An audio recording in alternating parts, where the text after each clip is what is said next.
My name is Cathy Skinner, and I'm the CEO of The Art of Well, and I'm based in St. Paul, Minnesota. My specialty is called cancer exercise.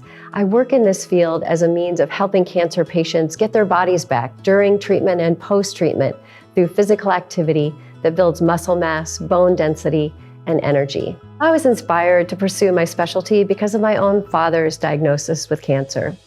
Sadly, he passed away over 20 years ago, and so he's been the reason that I work with cancer patients face-to-face and moved into this unique area of cancer exercise. I've had the privilege of working with all kinds of patients with a variety of cancer diagnosis. For patients who are diagnosed with liver cancer, there's a unique opportunity to work with them to help them manage pain, manage fatigue, and to find some pathway back to what seems to be the new normal. We acknowledge that being diagnosed with liver cancer or liver disease is very difficult. You might have an interest in being inactive because you're tired, because you're depressed, because you're facing challenges, and we understand that. But what I would encourage you to do is avoid inactivity. By avoiding inactivity, you can mitigate depression, you can mitigate poor digestion, you can mitigate issues and challenges with sleep. You can also mitigate having a negative mood or a negative outlook. And it helps bring a community of support if you can get out and start moving with people who understand what you're going through and can support you. So I encourage you, as best you can, avoid inactivity.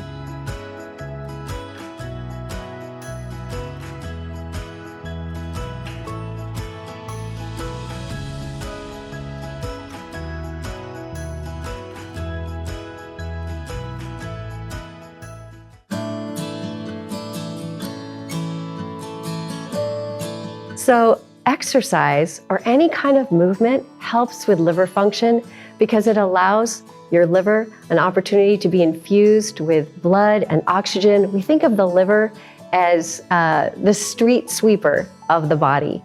And by moving and bringing blood and oxygen and physical activity into your organs, it allows the liver to function at its highest level. The specific benefits of exercise, for example, are building muscle mass. So by doing strength training, the muscles respond and are able to stabilize around the joints that enable you to do even more. Stress is an integral part of the cancer diagnosis.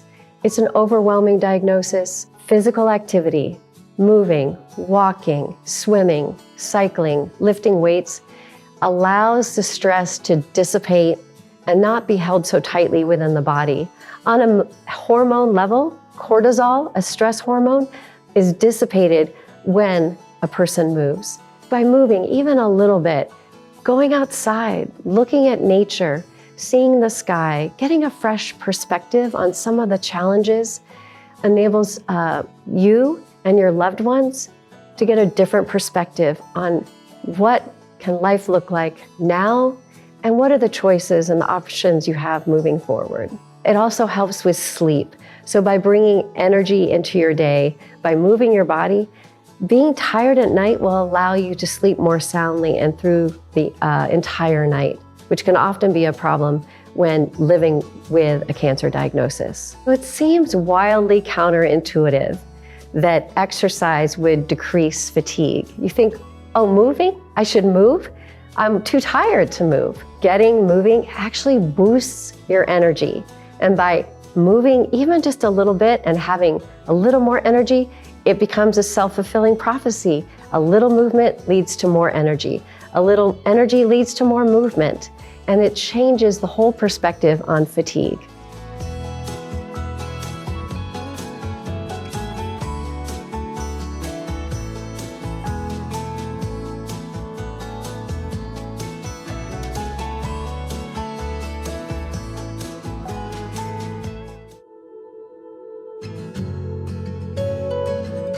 One of the challenges of going through a cancer diagnosis, especially liver cancer, is that it impacts the appetite. And so perhaps you don't feel like eating, perhaps nothing really sounds good. By being active physically, you're utilizing energy stores, and those energy stores are going to want to be replenished. And so Physical activity can lead to an increase in appetite. Perhaps you need to eat smaller meals more frequently. Have a little snack before you go for your walk, and when you return, have a little snack there as well. Try to keep the energy levels consistent, and that's going to require fueling before and after physical activity. Exercise can improve digestion because moving the body moves the gut, moves everything that you've consumed today and the day before through the digestive system. So be sure to drink a lot of fluids, because the fluids, along with your physical activity, is gonna get your gut moving.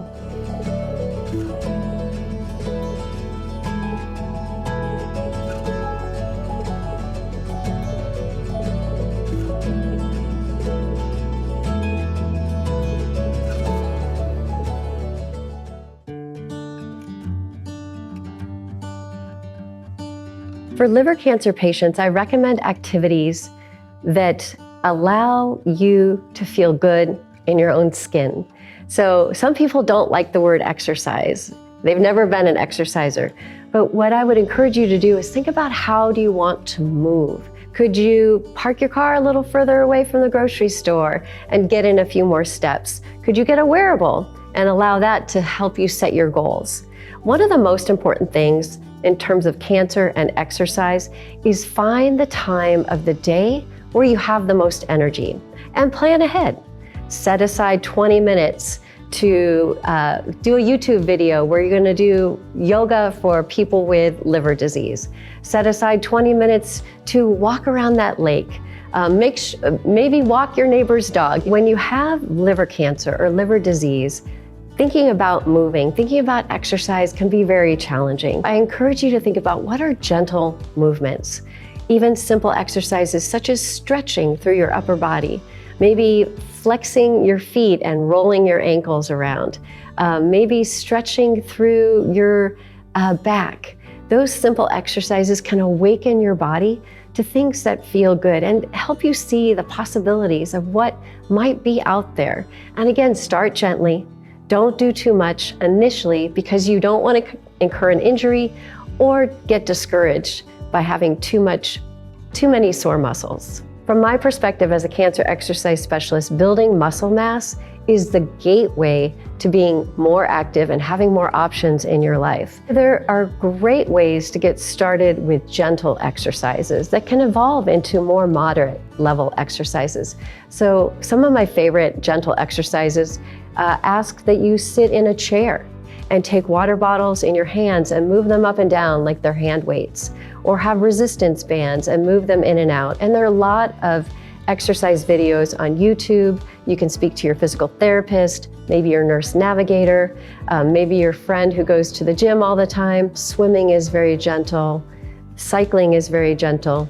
And I would encourage patients to think about how to get started in those gentle ways, because you'll build energy and enthusiasm for what's next, and then you can move into more rigorous or moderate level physical activity. Once you get an exercise routine established through gentle movement, moving to the next level of moderate exercise can open up your world.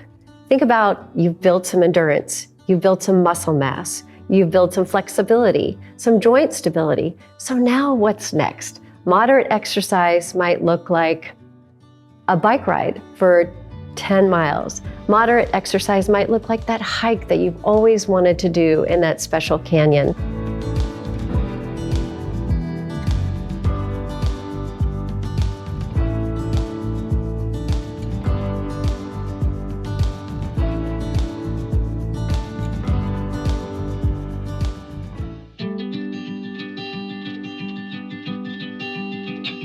When you're thinking about adding exercise to your daily routine, it's gotta become a habit.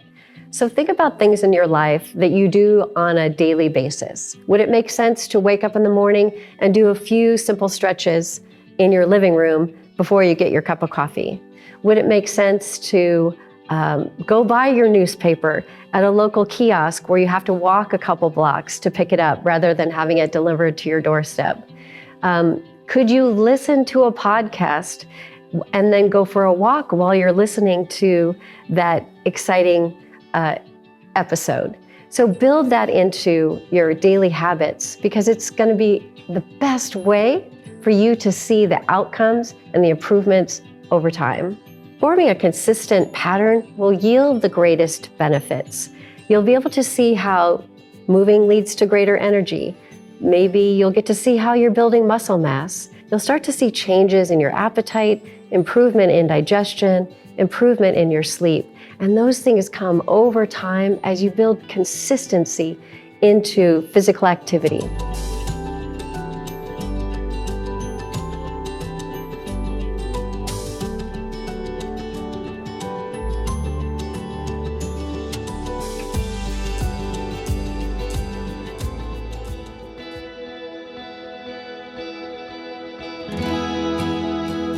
Invite a buddy to hold you accountable so you're getting together Monday, Wednesday, Friday. Because as you start to build consistently, day over day, week over week, then you'll start to see the benefits of your efforts. And again, start gently, start slow. Hang out with someone that you actually want to see a lot of because they'll help you stay consistent. And they'll feel like they're supporting you as well. It's a great opportunity to open up your community because often when a person's diagnosed with cancer, people want to help you. But how to help is often a big question mark. Having several walking buddies or someone who's a bike riding buddy, someone who's going to help you prepare meals, you allow those people in your life to feel like they're needed and that they're supporting you in ways that they so desperately want to in the first place. Think about what would it mean for your loved ones to feel like they were contributing to your recovery by joining you in a journey around physical activity. Having a buddy, having friends and family, they provide support.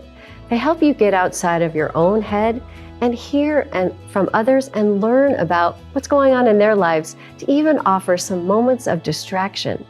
So you can take your focus off what you're going through, as challenging as it may be, and listen and enjoy and think about what's going on in the world around you. Even if it's a beautiful walk in nature, looking at a river, looking at the ocean, looking at some trees to gain some perspective, some peace, and some calm.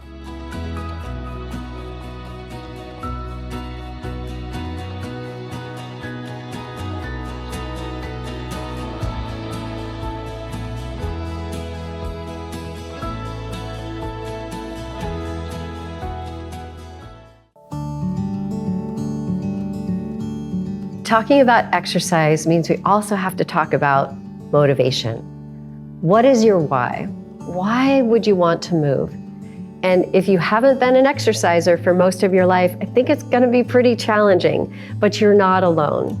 I would encourage you to talk to friends or family members that are active exercisers and ask them, why do they do it? What are their benefits? And in that conversation, ask yourself, could you receive some of those benefits as well?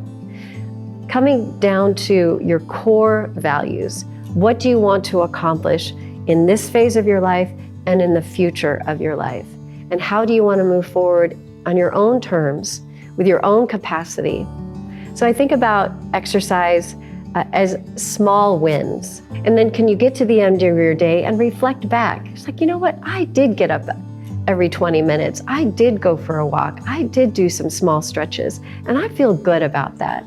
So those small wins, those incremental wins over time can lead to a sense of success and a sense of accomplishment.